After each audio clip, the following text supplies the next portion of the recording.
Chapter 2. A man of the house of Levi went and took a daughter of Levi as his wife. The woman conceived and bore a son. When she saw that he was a fine child, she hid him 3 months. When she could no longer hide him, she took a papyrus basket for him and coated it with tar and with pitch.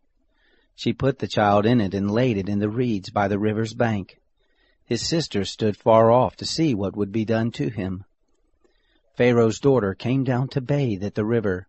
Her maidens walked along by the riverside. She saw the basket among the reeds and sent her handmaid to get it. She opened it and saw the child, and behold, the baby cried. She had compassion on him and said, "This is one of the Hebrews' children." Then his sister said to Pharaoh's daughter, "Should I go and call a nurse for you from the Hebrew women, that she may nurse the child for you?" Pharaoh's daughter said to her, "Go." The maiden went and called the child's mother. Pharaoh's daughter said to her, "Take this child away and nurse him for me, and I will give you your wages." The woman took the child and nursed it. The child grew, and she brought him to Pharaoh's daughter, and he became her son. She named him Moses, and said, "Because I drew him out of the water." It happened in those days when Moses had grown up, that he went out to his brothers and looked at their burdens. He saw an Egyptian striking a Hebrew, one of his brothers. He looked this way and that way, and when he saw that there was no one, he killed the Egyptian and hid him in the sand. He went out the second day, and behold, 2 men of the Hebrews were fighting with each other. He said to him, who did the wrong, "Why do you strike your fellow brother?"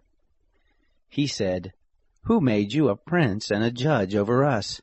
Do you plan to kill me as you killed the Egyptian?"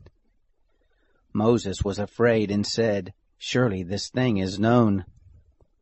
Now when Pharaoh heard this thing, he sought to kill Moses. But Moses fled from the face of Pharaoh and lived in the land of Midian, and he sat down by a well.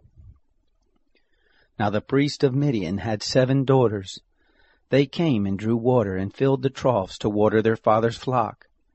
The shepherds came and drove them away, but Moses stood up and helped them and watered their flock. When they came to Reuel, their father, he said, "How is it that you have returned so early today?" They said, "An Egyptian delivered us out of the hand of the shepherds, and moreover he drew water for us and watered the flock." He said to his daughters, "Where is he?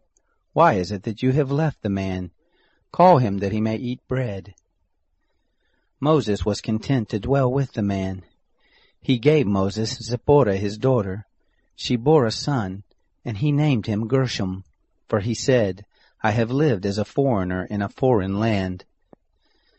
It happened in the course of those many days that the king of Egypt died, and the children of Israel sighed because of the bondage, and they cried. And their cry came up to God because of the bondage. God heard their groaning, and God remembered his covenant with Abraham, with Isaac, and with Jacob. God saw the children of Israel, and God was concerned about them.